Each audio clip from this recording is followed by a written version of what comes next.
need the microphone to hear me, and it just kind of does this weird feedback loop. So, Monday, are you guys going to show up for class? No! So, physically, we will not have class on Monday. So, it's 2 weeks in a row. I know that's a little crazy. Part of that, then, when you look at our schedule, because I knew this ahead of time, this week is actually, there's 2 weeks combined into one. There's also a lot of material in these 2 weeks.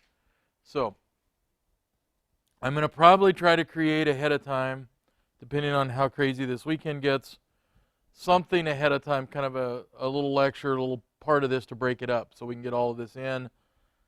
This is kind of a critical juncture. We're looking at this idea of addressing and how does the world work around us in this form of addressing. So there are a lot of concepts. There's a lot. We're going to introduce you to math a little bit.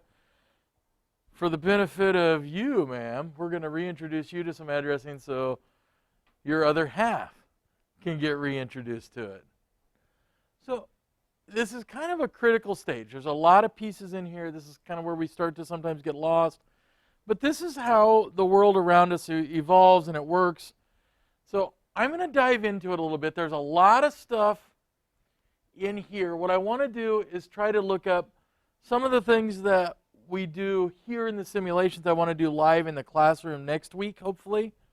And one of those is a tool called Wireshark. It's probably the most useful tool we can ever find out. Can also be used for all kinds of bad purposes. And so we'll talk about how we can use that in some of those regards and what can be done with some of that. So let me go over here and hit the F5 button so we're giant and big. How do we address things? And so we've talked a little bit about a MAC address earlier. And we've talked about this thing called TCP/IP. And we said, all right. And we've went into just kind of trying it. We've went into that command line and we did the IP config. And so some of these numbers we need to start trying to figure out how they actually work. We need to understand ports and sockets and all these different kinds of things, and how does the world work around us? How do movies lie to us all the time? We're going to talk about. All right. To make life miserable, we use multiple ways to address things. And it has to do where they are developed at and how they're utilized. So the first thing we're going to talk about is called a MAC address. So we've already briefly talked about it. We said way back when we looked at media access control earlier, we said that's this hard-coded address that's inside of our computer, inside of our device, and it's hard-coded. And it's called a MAC address, media access control. Well, because we don't open up our own computers in most cases now, you're not seeing that necessarily as easily. But here's where it's going to live.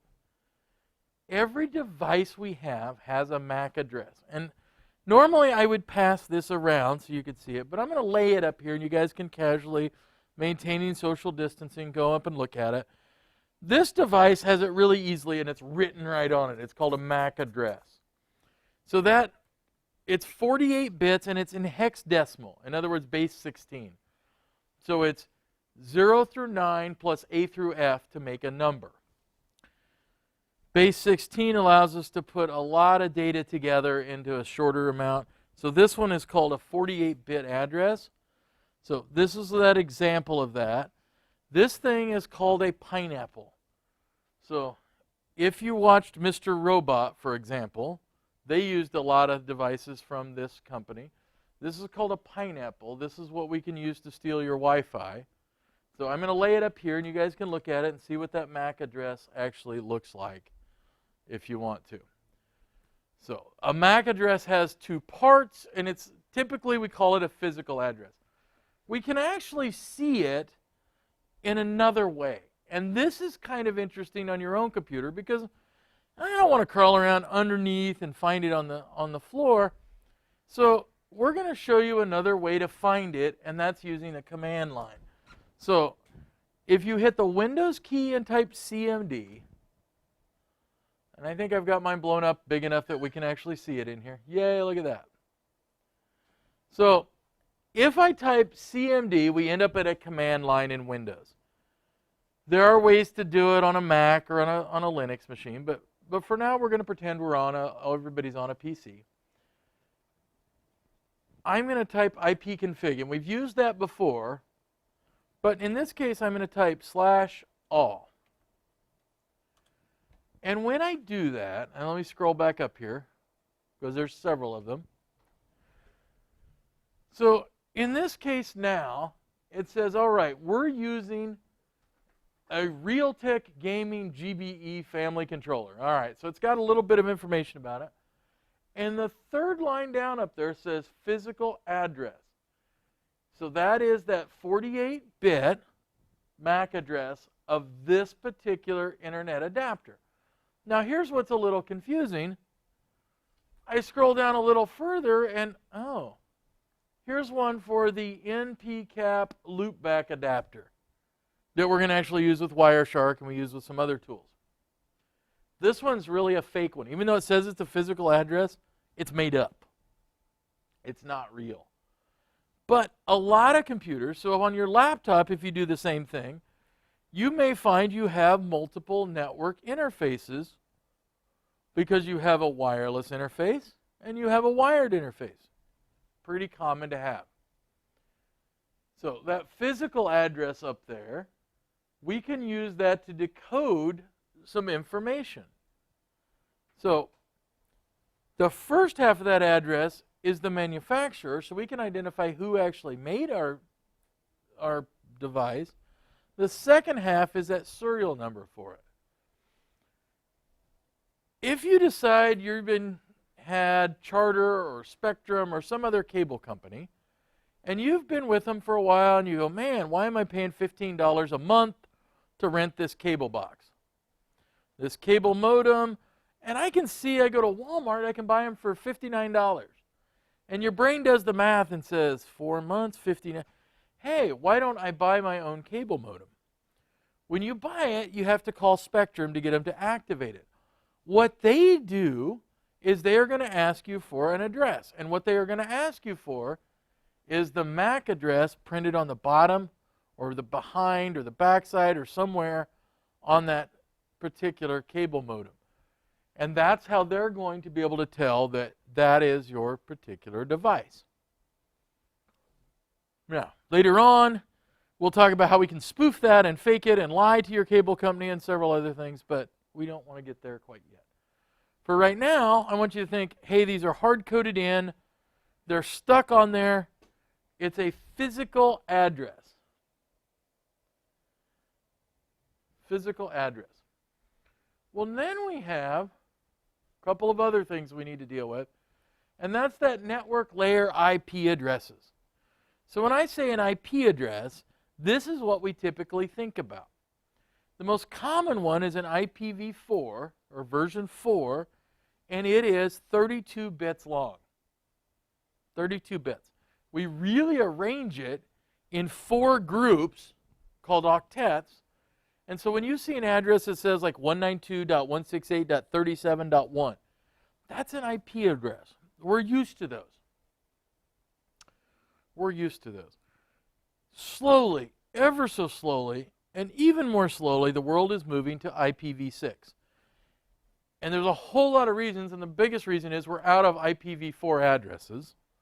And so we've been working around this for a long time. But there's 2 different versions of IP addresses. And you can see them on your phone. You can see them in here. We'll show you where those are at. There's also what we call transport layer port numbers. And those are those ports at 0 to 65,535. So there's some specific ports. And then we have this application layer. So at the top of the stack are these fully qualified names. So there's really a lot of different ways we can address things. So MAC address. So here they have a wireless card. And this address is stamped in there. It's burned into this card. The first 24 bits That tells me who made it, and the last 24 bits are kind of a serial number. Essentially, it's unique. So, in theory, as long as all the manufacturers played along with each other, and they do because they really would like to sell more products, every MAC address is a unique address. So why do we need any other security? Everything's got a unique address, right? That would be perfect. So if we wanted to keep things on our network, we could do what's called MAC address filtering. And we could only allow devices that we know, and we can print out that number and see and put on our network. Oh, great. Well, that sounds like we've just solved network security right there. Except we'll talk a little bit about how we can spoof those and cheat. So IP addresses then. So that MAC address we can't change. It's burned into this card. IP addresses are a little more interesting. We actually either assign them manually or dynamically. And so we control portions of that address. Dynamic addresses, which is really the most common way we do it,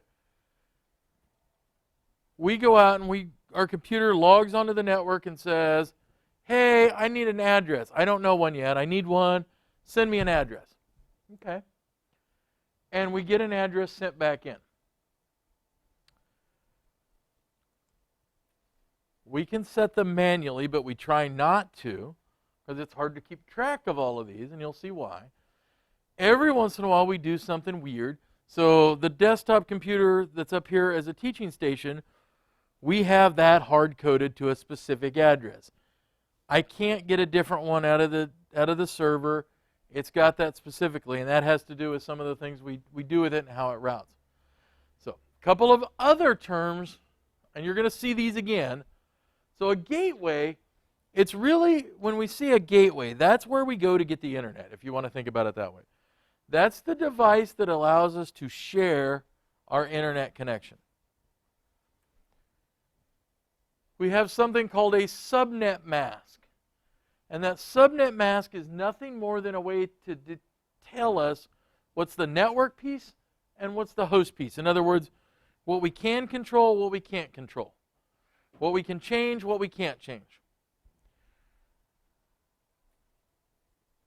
Another term you're going to run into is something called a DNS server. So I don't know about you, but I can't remember a whole set of 4 numbers, thousands and thousands and thousands of them. But I can remember google.com, blackboard.com, peru.edu. And the DNS servers are how we change from a number or a name to a number. It's that cross directory that says, well, you typed in peru.edu, you really must mean this particular address, because the world is actually setting in numbers. And as our human brains, we don't do a really good job of that. We don't use a really good job of that. So, a lot of terms. ipconfig, which we've already been to just a second ago and we're going to come back to, is we can find out what our current address is. And it can change. It can certainly change in most environments.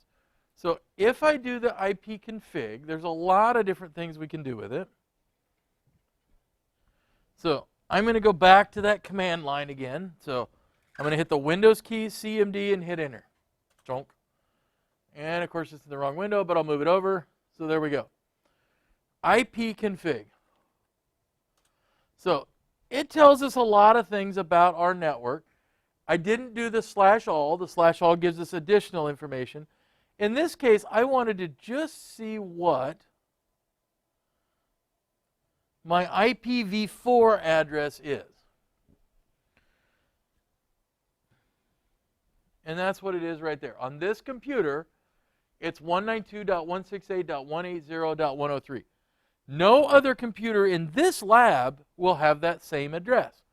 They have to be unique to their collision domain. In other words, that area that they can see. I can't have another computer named that.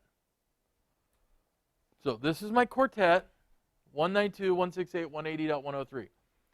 You guys will be in somewhere in a range where you'll notice we only changed the last numbers. So if I looked at all yours, you would have the first three the same, 192.168.180. In here, then, we can only change that last quartet.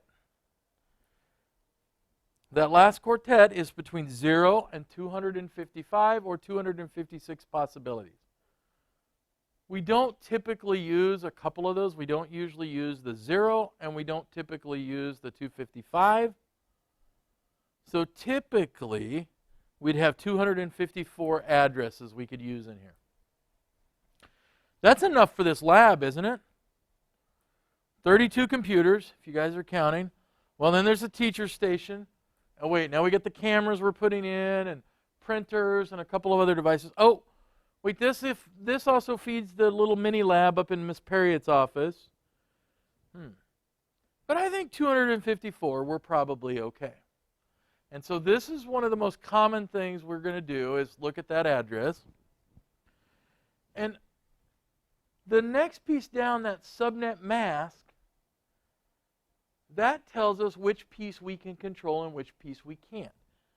So before we get into all the math of that, right now, if you see 255, you can't control it. Just know that. So I can't change the 192, I can't change the 168, I can't change the 180, but I can change things at the end. And that subnet mask then tells us what we can change and what we can't change. The gateway then says, oh, we're going to point to that specific address, and that most likely is a router that is able to distribute the internet from one device to many devices. So that device has some special rules. And then on top of that, although we're not using it in this lab, is what an IPv6 address would look like.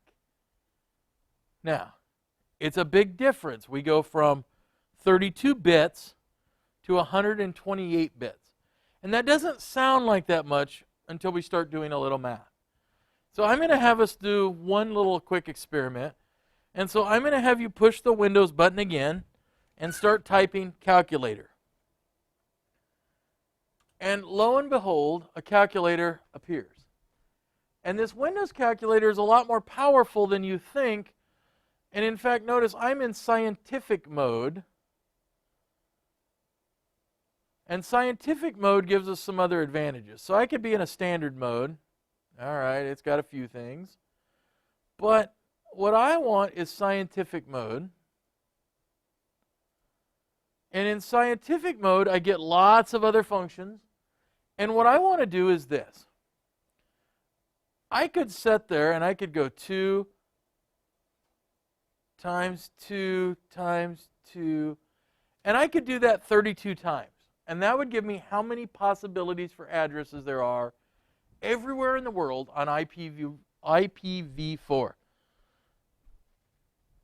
So if I do that, it's the same as if I came over here in the scientific and I went 2, and I'm going to raise it to, somewhere over here is the power button, 32, and I should get a little over 4 billion addresses. That's a lot of website addresses, isn't it? Or is it? And we're going to show you here coming up why that's not a lot of addresses and why it's less addresses than you think. But how many people are there in the world right now? Think about it that way. Oh, how many people are in the world? What's the world population? I hear somebody typing away. That's good. That's when I do want to hear typing. What's our world population right now? 6 billion? 7.8 billion. Oh, wait. So there's more people than there are IP addresses. Well, that might not be good. And then if I think about myself, do you have multiple devices that all need IP addresses? Do you have a phone? Maybe 2 phones? Maybe an iWatch? maybe a gaming system, maybe a TV, maybe a thermostat. So we're out of IP4 addresses, even though there's 4 billion of them. So hopefully we can move to IPv6. It says it's 128 bits. So let's see what that number looks like. So 4 billion. I'd still like 4 billion in my bank account, but I'm going to clear this real quick. And I'm going to go 2, and I'm going to raise it to 128 power. Holy cow. That's a little different number.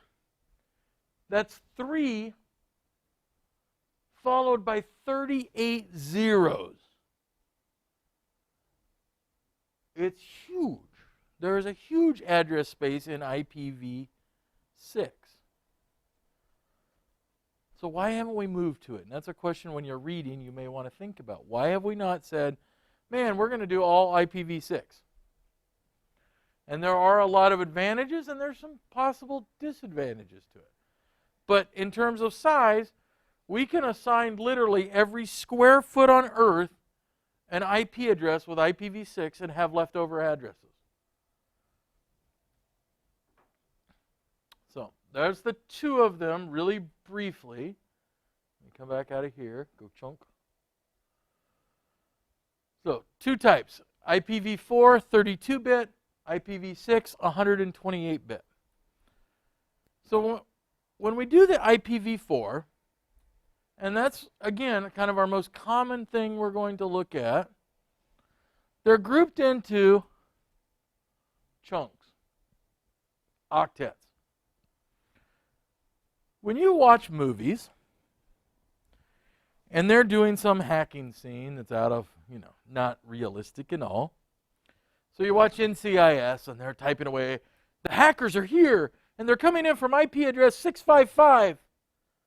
You should stop and think a little bit. Because those numbers can only go from 0 to 255 on each octet.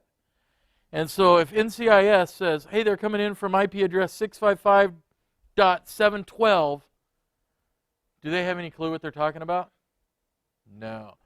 And I've seen that on lots of TV shows and movies. Now, my one reason they may do that is the same reason that all your phone numbers, when you show them on TV, are 555-1212. Because they don't want you to accidentally put in that number and try it and see what it is.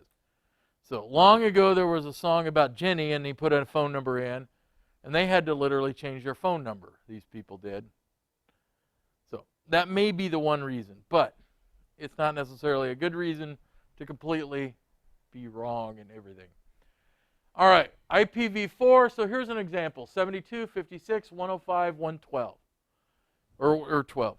We don't know anything else about that address other than it's a number. It doesn't magically tell us what the street address is, unlike NCIS or some of these other ones. But we do know a little bit about it. And so what we do know about it is that we have this ability. It's called classful addressing. So there's actually 5 classes. Class A, B, C, D, and E. Yeah. Class A, B, C, D, and E. So public addresses, so ones that we can put in and go to on the internet, are a little bit more limited. So part of that is we exclude some addresses. So we exclude some of these. So we exclude the 10 range. Anything that starts with a 10, we exclude. Anything that starts with 172, we exclude. Anything with 192, we exclude. So we dropped out 3 chunks out of 254 right there. And we said, nope, nope, nope, nope. And we use those for internal or private networks. And in fact, in here, we have a 192 address. If you go buy a router at Best Buy and you put it in your home, when you find your address, you're going to find you're on a 192 address. It's the most common one we use for what we call a Class C address. So we call those Class A, B, C, D, and E. In private networks, this is A, B, C right there. So if I say the most common addressing scheme for a Class C address internally is, and it starts with, you would say, oh yeah, 192, I already know that one, got it. And by default then, a router is going to look at those addresses and go, nope, you're not getting past me. You're non-routable. You can't get outside of that network. So from in here, my computer, without using that router, can't escape. It's not a public IP address.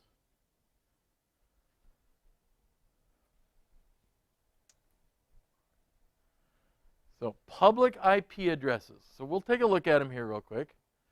So they jump from Class A, B, and C. So I said the 10 range, the 172, and the 192 range. Well, this is kind of where that derives. So anything from 1 to 126 is what we call a Class A address. So in the entire world, whole giant big world we have, there's only 126 Class A addresses. Only 126. Does that seem weird? So there are companies that control 1/126th of the entire group of internet addresses for the world. So we'll talk about those in a little bit. So we talk about them being split, and so here's that idea of that split. So there's 126 of them possible networks, and so each one of those companies and inside could have 16 million addresses inside. A Class B starts at 128 to 191, and so there is 16,000 networks in the world, and each one of those could have 65,000 networks inside, or IP addresses. And then the Class C range, there's only 2 million of those in the world, and each one could have 254 addresses. So when I look at this, I add those up. That says there's a little over 2 million public IP addresses available. Does that really seem like enough for every website and web page and company and business, private organization, public organization out there? If you say yes, then we have a problem. But in 1974, or whenever they started this, did we realize the internet was going to explode like it is? So a Class A address. Now, here's what's interesting. Does anybody see anything weird about this list here? So I go 1 to 126, then I go 128 to 191, 192 to 223. What am I missing in there? Is there any number missing?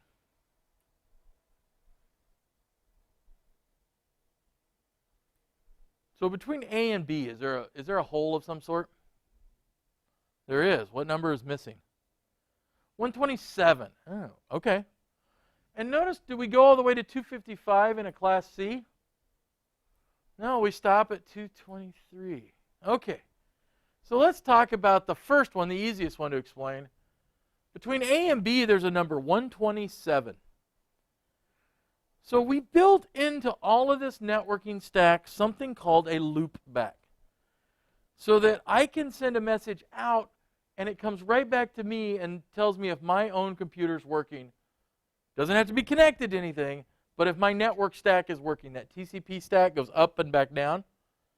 And to do that, we took an entire Class A address that could be 16 million addresses to use as a loopback address. So if I do this, and let me show you another little tool in our arsenal. So if I go back to the command line, so CMD, one of the other tools we're going to use a lot in here is called a ping, Packet Internet Groper, or PING.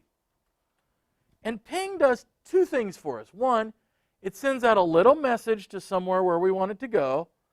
And two, it also uses that DNS system, so I can see what an IP address is.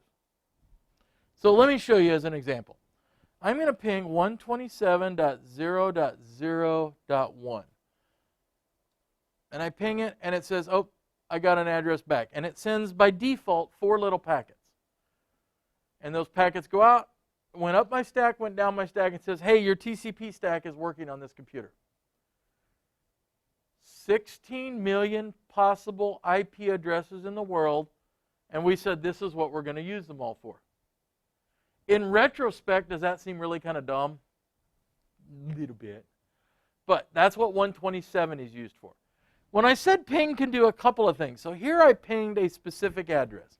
So if I ping 192.168.180.1, and you should see that number, that was our gateway. So now it replied back from our router and said, hey, I'm here, I'm here, I'm here. So 4 times it said I'm here. I'm going to do one more here. And I'm going to do one. Oops, didn't mean to hit that one. All right. So I'm going to ping www.peru.edu.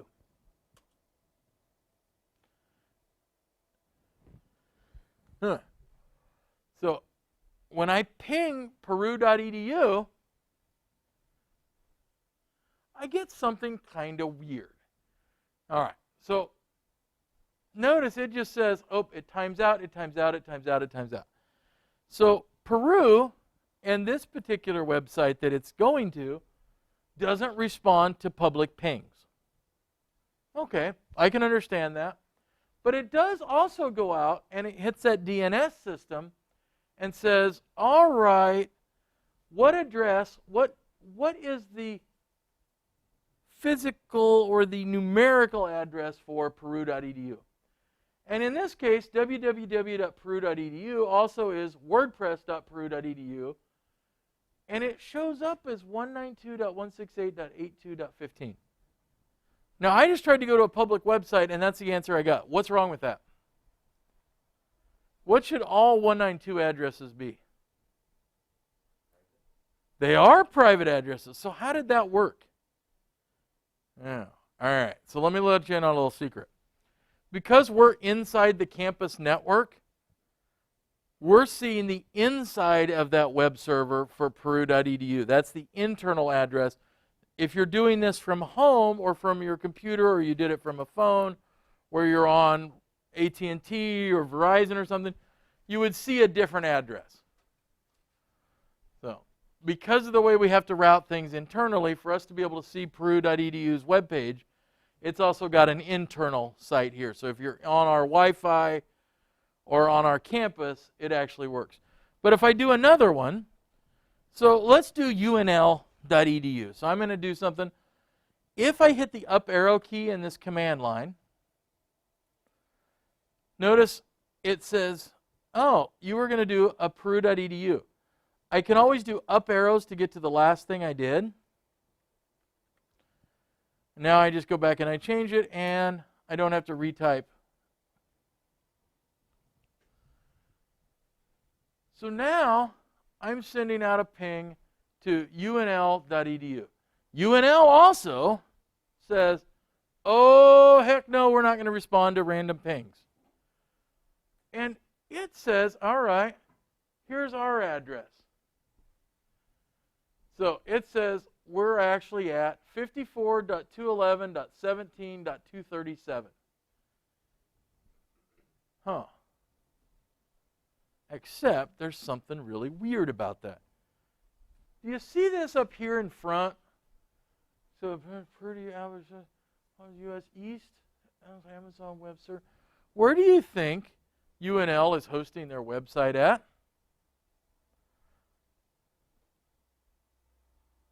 Anybody got a guess? It's hosted on Amazon Web Servers. I thought that was kind of interesting the first time I realized that. So even as big as UNL is, it makes sense for them to host their website on somebody else's server. Pretty nifty. But did we get an IP address for them? Yep.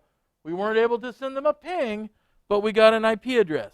And if you type that number in on a web browser, you'll go to that website. So we can do another one. So let's do, instead of UNL, let's do our friend Google. And so I'm going to send a ping to Google.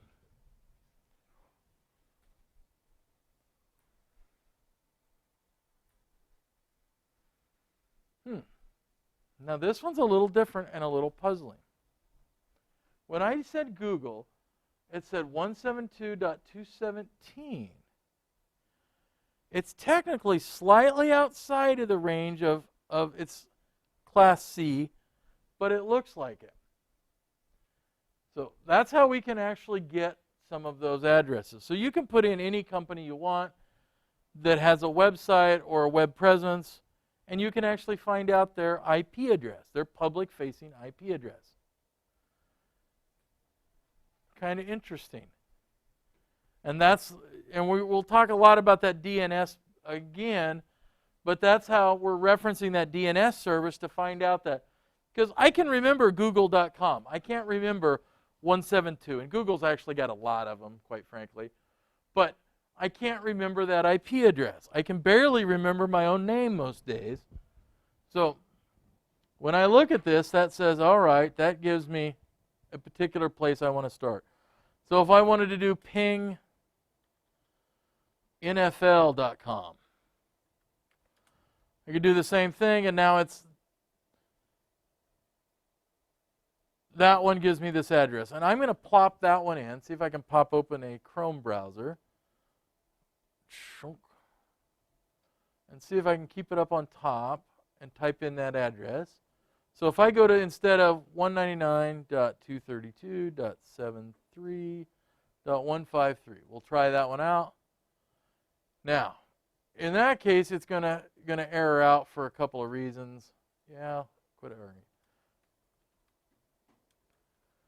We didn't tell it what kind of website to go to.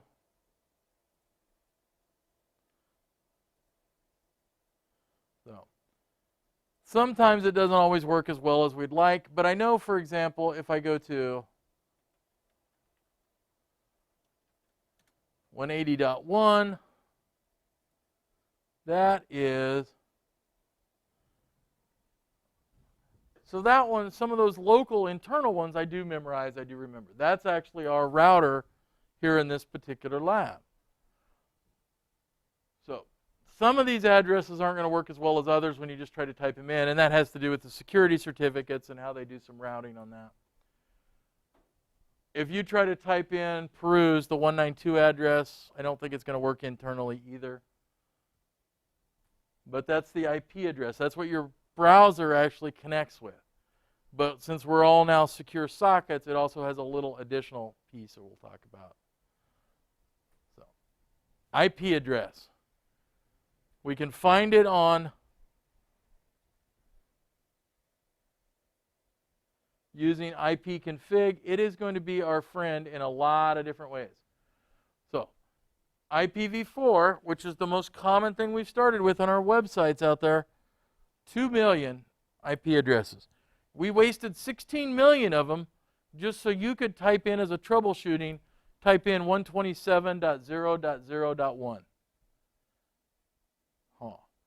When we created this, there wasn't the idea that the internet was going to expand, that everybody was going to have a phone on their hip, that there were going to be gaming consoles and all these things. Your kitchen appliances weren't going to be plugged in on the network. You weren't going to have 14 web cameras at your house. So some of this has now gone a little obsolete because we've had to work around it. So Class D and E, generally not available. So that entire top piece, 240 through 254, research, 224, 239, multicasting. In other words, sending to multiple addresses at the same time.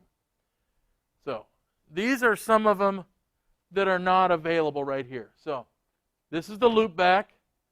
So we have this 169, which is another special address.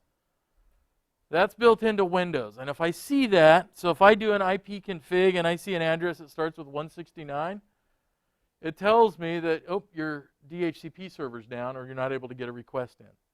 So some of those are interesting troubleshooting. Whether they were worth 16 million addresses, I don't know. What is interesting to look at is who has those Class A addresses. So if I open up a browser and I say Class A IP address, and I go look at a list of these,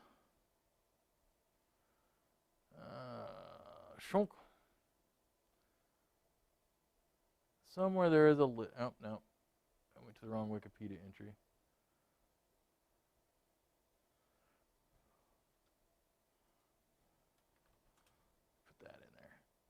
Aha, there we go. That's the Wikipedia I wanted.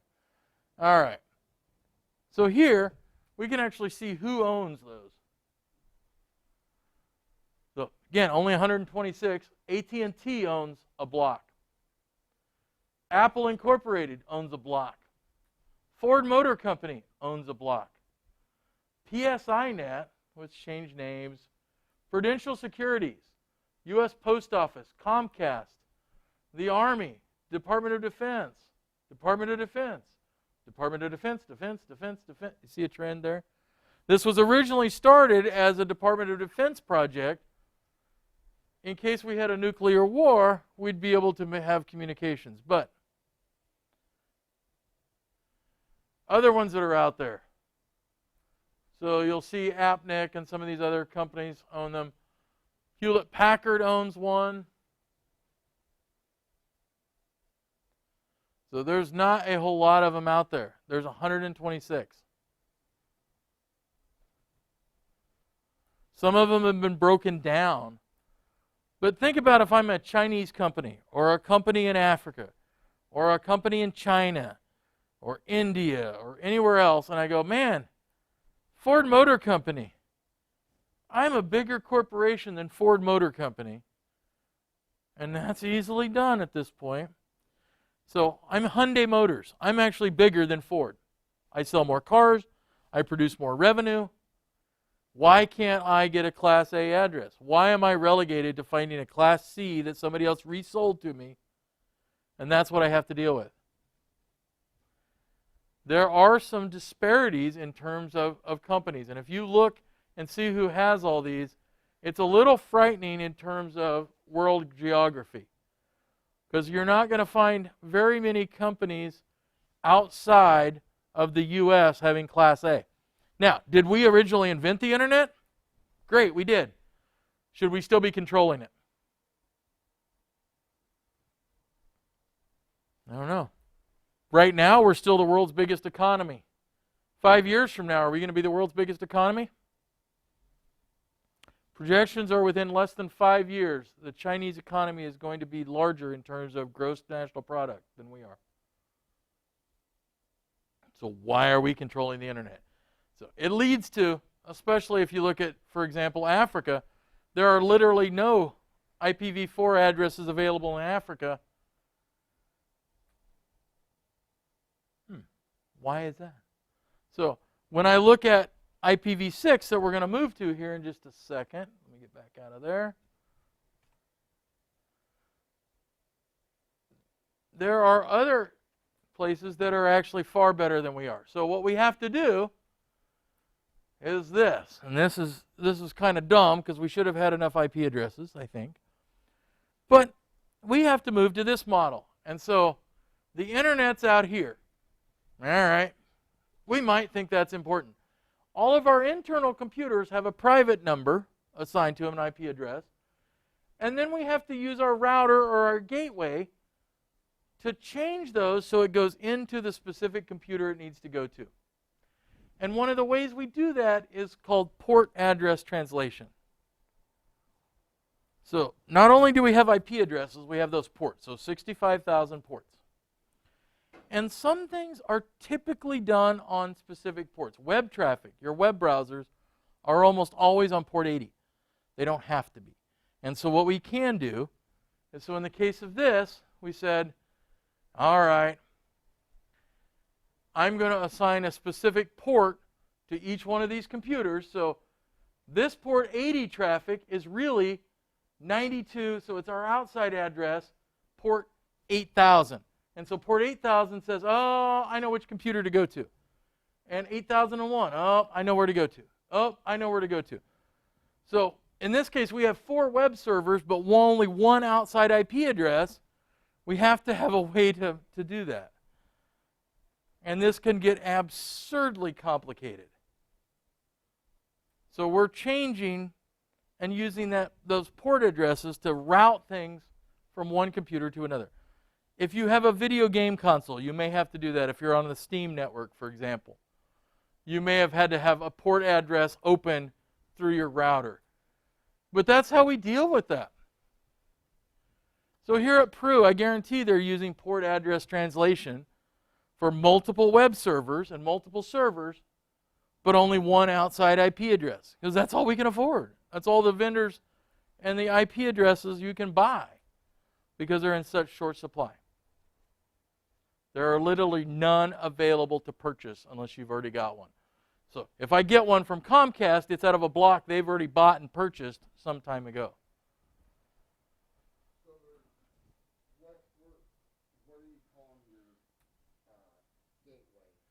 So the gateway is a router. Yep, a gateway is a router. And so in this case, that router, that gateway, says, all right, I know that I want to put out web services. I want to have web pages. And when somebody goes to this particular address, 92.52.44.1, they actually have to tell me whether it's 8,000, 8001, 8003, 8004 to be able to get to the correct web server inside. So it's called port address translation. And so it travels from one port to another. So out of those 65,000, I can then say, all right, it's all coming into the same address, 92.52.44.1. By using port addresses, I can say, all right, I know which server it actually needs to go to. So this is one of the ways we can do that. So IPv4 forces us into doing that.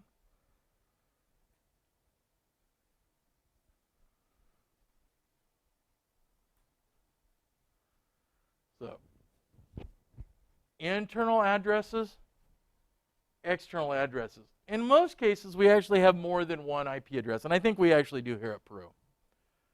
We have to have a way then to map an address outside to an address inside. And so we can do it statically, so it's always that case. So in this case, 161.39.120.30 always goes to this computer, or we can do it dynamically. Dynamic has the advantage of being able to change. And where we see this a lot now is as we're building these server farms that are based on all virtual servers, having that ability to be a little flexible with the dynamic actually is kind of an advantage. Because we can spin up servers, pull them down, spin them down, move them from one physical machine to another. So, natural address translation. That's how one of the ways we've got around this, we don't have enough addresses. So at this college, my guess is there's probably 1,500 to 2,000 IP addresses in use, or more. Maybe I'm even short on that. Because, well, there's 32 computers here. Yep. Every thermostat has an address on this campus. All the wireless access points, the fire alarm systems. Your pop machines are getting addresses and being used. All the stuff in the student center, so the POS system. Everybody's phone that's on Wi-Fi. Because if you have AT&T, do you have any cell signal here? If you have Sprint, do you have cell signal on our campus? So you're logging into the Wi-Fi. And I know there's been 150 to 200 Wi-Fi accounts alone in this building when classes are in session. Probably more than that at this point. So we don't have that many IP addresses on our campus. We have to somehow deal with that.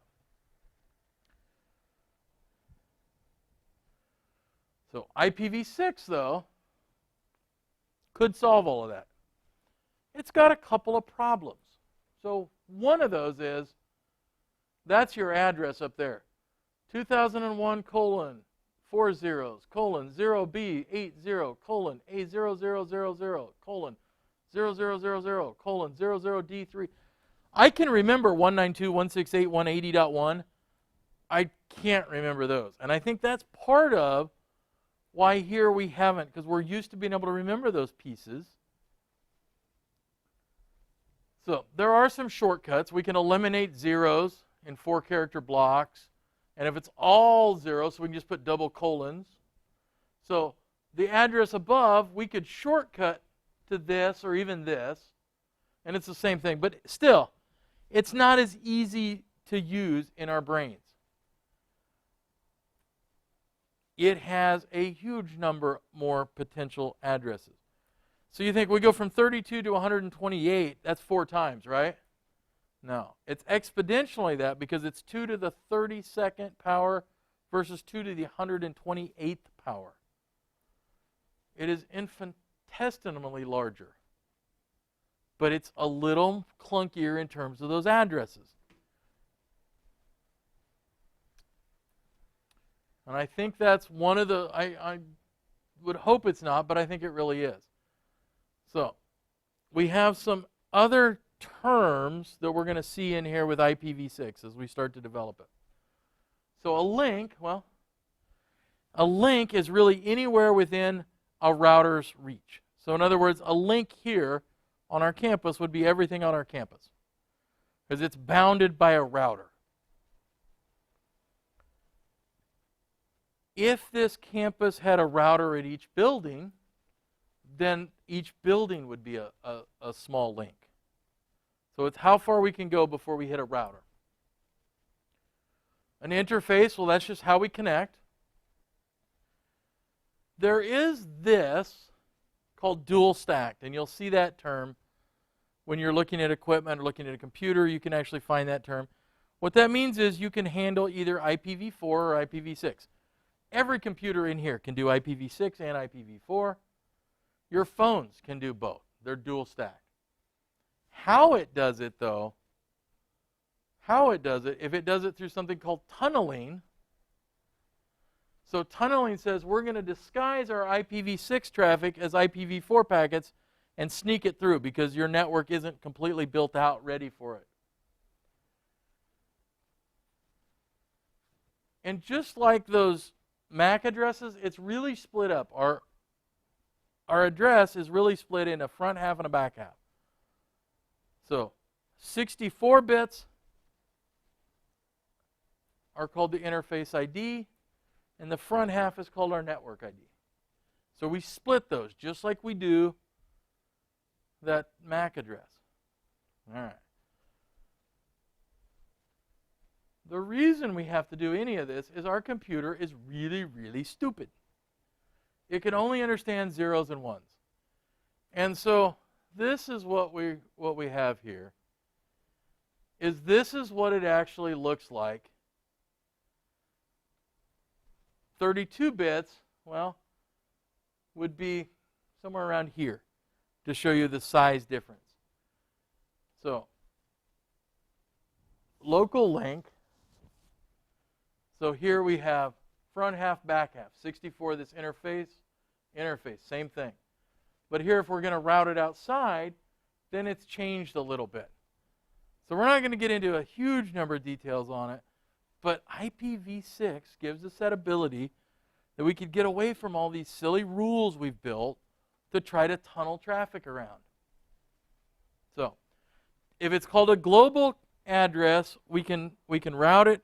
If it's called a link or a local link, then it's only inside of our network. The same as private and a public IP address.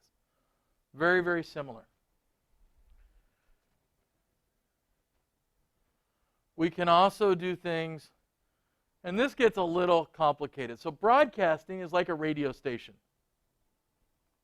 Broadcasting says, I'm going to send to everybody. And there are things that we might want to send to everybody. Hey, the network is down. Hey, I need to reroute something. Might want to send it to everybody. Anycasting says, well, I'm going to send it to a couple of people and they can choose to receive it. I guess that's maybe the closest. Unicasting is kind of what we're used to. You send only to one person. When I make a phone call, I'm making a phone call to one person. Multicasting says I'm going to make a phone call and it's like that group chat. I'm going to send it to a couple of people, but I'm not sending it to everybody because Karen doesn't need to be on this phone call, right? We can eliminate 1 or 2 people, or we can send it to 3 out of 30, whatever. So there's different levels of how we send data.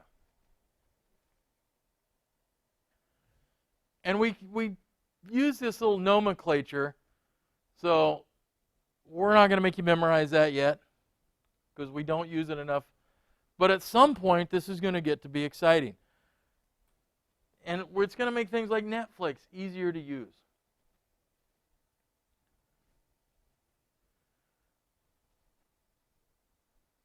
Oh, IPv6.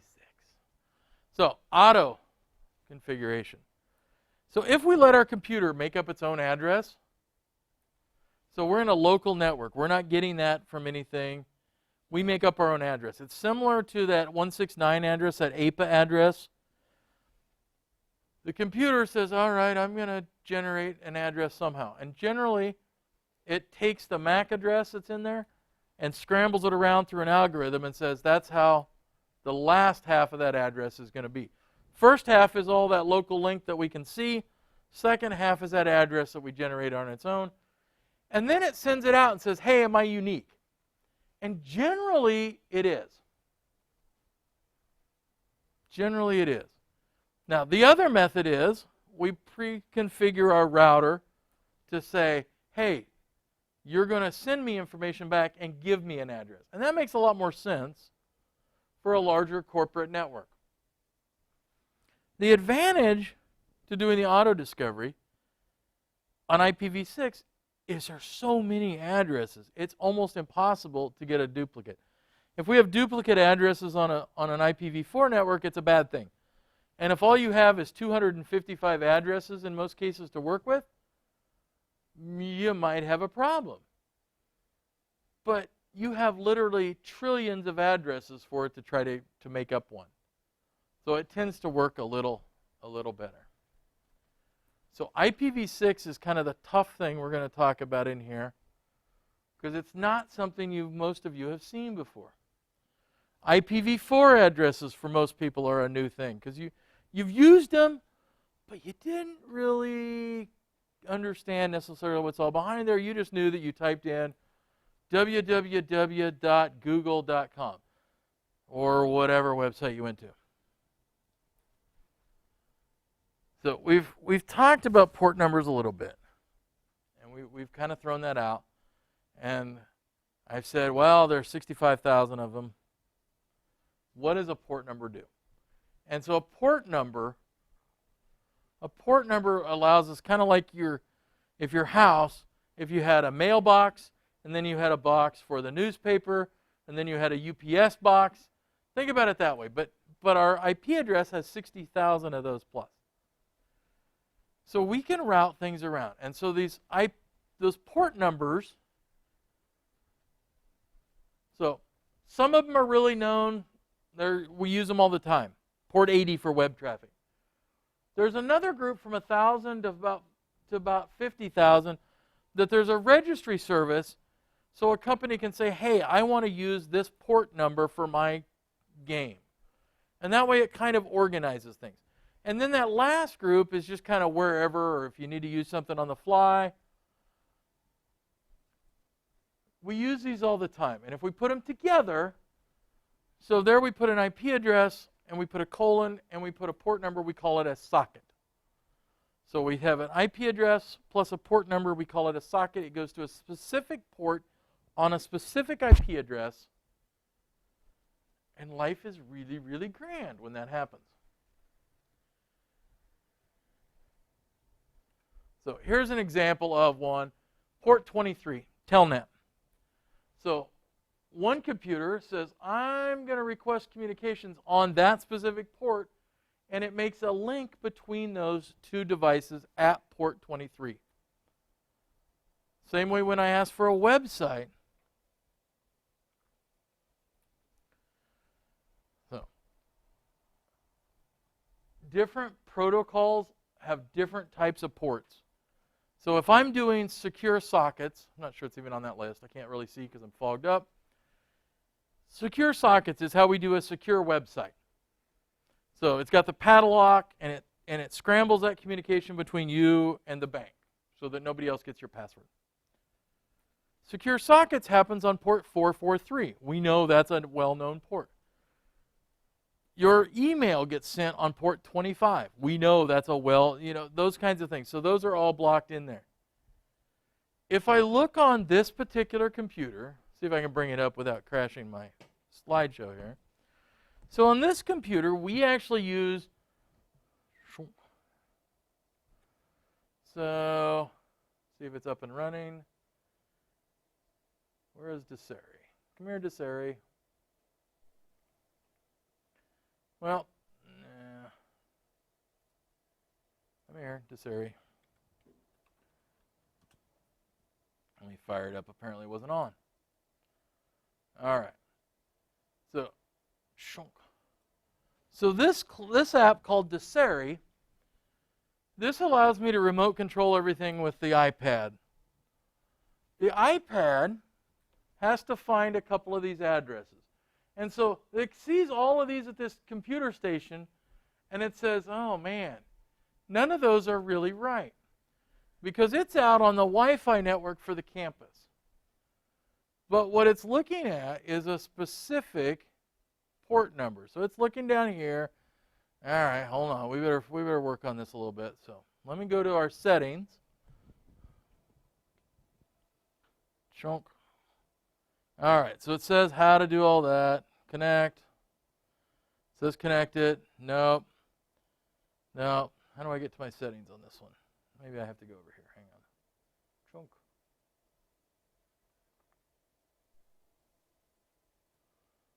Go back. Come back. Chunk.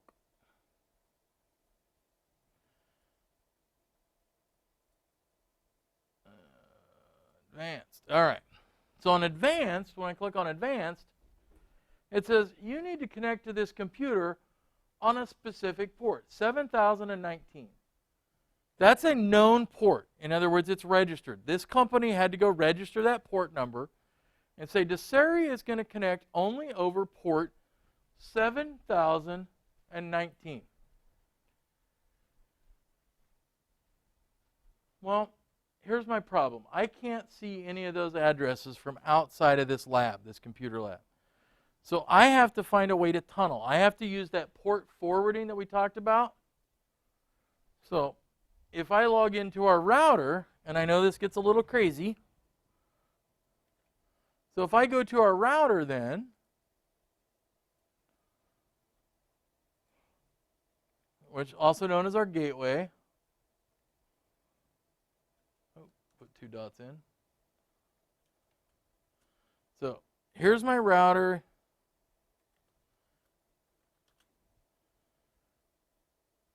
So in here,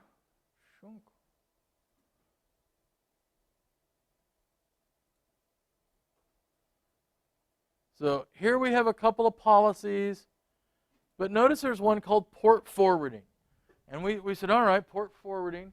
And so port forwarding says traffic that hits that router originally designed for port 719, oh, I'm going to forward it to 192.168.180.103, or that teacher station on port 7019. Now, we're calling it port forwarding even though we're using the same ports, right? That's kind of weird, but in this case it works. We could have changed that port number on the Apple device to 5000, and any traffic hitting 5000 would translate to 7019 and come in that way. That's what this idea of port forwarding is. It takes that traffic, because when it hits on the outside of this router, there's no way to know where that's going. It says, I got all this traffic and it's going to my router. Where does it really go? And this port forwarding says, all right, I see that it's for port 7019 and it's the address of my external of the router. And I go, nope, and that traffic moves and goes here. Wouldn't it be easier if we had IPv6 and I just said, here's the address it goes to? Yeah, and I could run that, I could remote control this computer and this building from home without any extra jumps. Because this would be an outside address, not an inside one. So if I look at, hang on a second, go back to dashboard, and so I want to go to routing.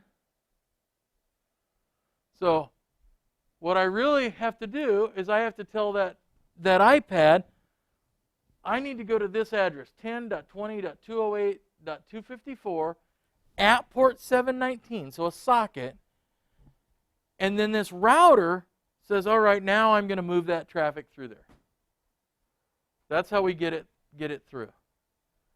So we've got extra hops and extra steps that we shouldn't have to take. And that's due to that fact that we're all internal addresses in here. And so this 10 range here, that's the campus network. That's the college's IT network. And then we have our network in here that we can control and we can change and experiment with. And this is that connection through those. So here it says, I'm going to move all the traffic from this basically to the 192.168.180 group. So we're going to talk a lot about IP addresses. I know, it makes your head start hurting. We are also going to have to explore the world of binary numbers. Our computers are dumb. They can only do zeros and ones. And unless you can kind of visualize what binary looks like, it's hard for these IP addresses, I think, to make sense. So we have to think about them how that computer sees them. All it sees is a string of zeros and ones getting handed to you. And so that's where it gets a little different. So I will probably create kind of a binary assignment just as a video, and I'll make that available to everybody. And then we will meet again physically on next Wednesday. Right, there's a lot of material. Do the simulations. Read the material. I know it's not the easiest reading, but to be able to handle these kinds of things and run away. I'm holding up the Wi-Fi Pineapple. If we want to be able to cheat and steal people's Wi-Fi credentials, you got to understand the math behind it. On the good hand, binary math is really easy, and binary is easy because you only have two numbers, zeros and one. If you have a 3 or a 4 and you're working in binary, you've done something really, really wrong. Zeros and ones. And it's something you think, man, I'm never going to use, but everything in the world now connects with binary. All right, any questions? Anybody's head hurting about IPv4 addresses already? But here's the thing. Now we're trying to explain what you guys are already all using. It's kind of like we let you drive the car, and then later on we said, well, by the way, here's how the gas pedal works. And so we're doing that. All right, I will see you guys all on Wednesday. Hit the